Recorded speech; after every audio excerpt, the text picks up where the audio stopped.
Hello my friends, today I'm in Tomb of Glory, level 30 plus dungeon. As you can see, I'm playing my dwarf. His marksmanship, it's the only thing you can choose on Forsaken World.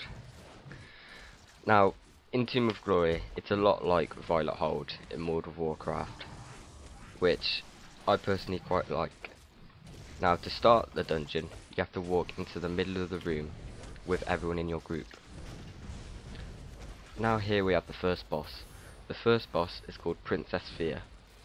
She's pretty much a tank and spank fight.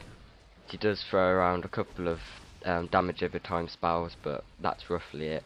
You should be able to deal with her fine.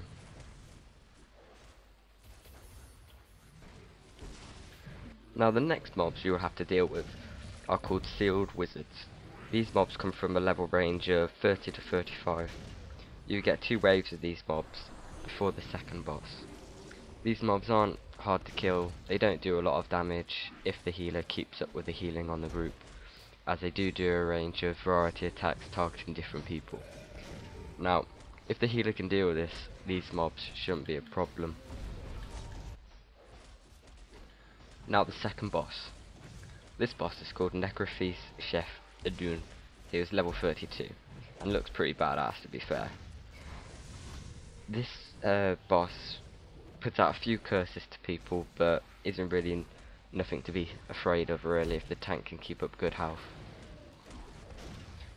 Now we have the second waves of mobs. These are called Sealed Corpses.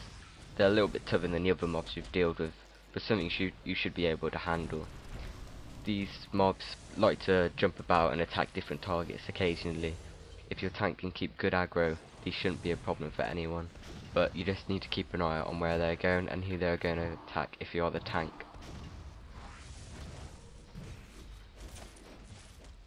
The third boss is called Vilas, I think. He's level 32 and one of the stranger looking bosses. He can do quite a bit of damage to the tanks, but if the healer keeps up, it should be fine. You should down him pretty easily. Now the next wave of mobs you'll get are called Sealed Prisoners. These mobs range from level 31 to 36, depending on the level of your group. These use range attacks, so you'll have to go close to them to attack them, or else they will kill you.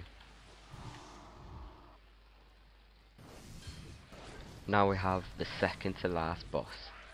This boss is called Necromancer Phylux. He is level 32, and really he just throws around some damage over time spells to your players, which healers need to keep an eye on, but other than that he's pretty easy to kill. The last final wave of mobs. These mobs are called Tomb Fogs and Tomb Scouts. These are the hardest mobs you will have to fight against in the dungeon. They can cause pretty much a lot of damage, and they have little scarabs called Tomb Scouts as pets. You'll have to watch out for these.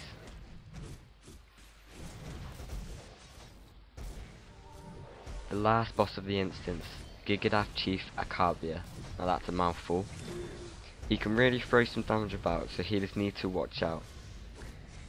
He has a lot of hit points and will take roughly 5 minutes to kill altogether if you've got a good group. He can throw around some DOTs and the hardest boss throughout the whole of the dungeons.